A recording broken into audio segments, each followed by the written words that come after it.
Hi guys, and today I'm going to show you a cheap way to fix a scratched CD.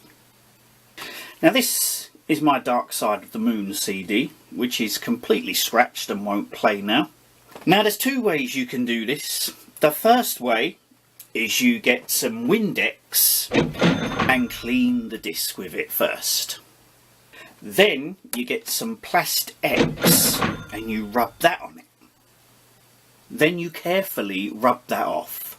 Then you get some rubbing compound and you rub some of that on there nice and gently, and then you rub that off.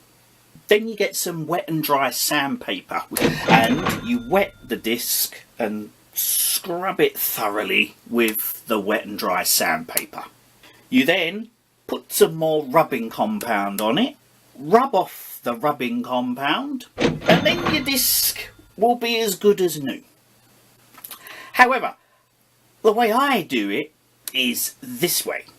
You simply take your disc and throw it away and buy the Super Audio CD version for £6. This is the Super Audio version. It sounds better than that one because it's all been beefed up. And if you have a Super Audio compatible CD player or DVD player, it will also play in 5.1. And only costs £6. And you ain't got to sit there for 3.5 hours pissballing about with plastic.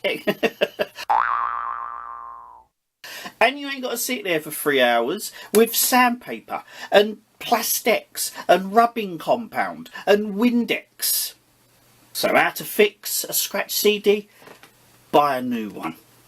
For people that ain't got too much time on their hands. By the way, this isn't really scratched. There's not a scratch on it. It never has, and I've had this for about 20 years. And there's no Dark Side of the Moon really. Matter of fact, it's all dark.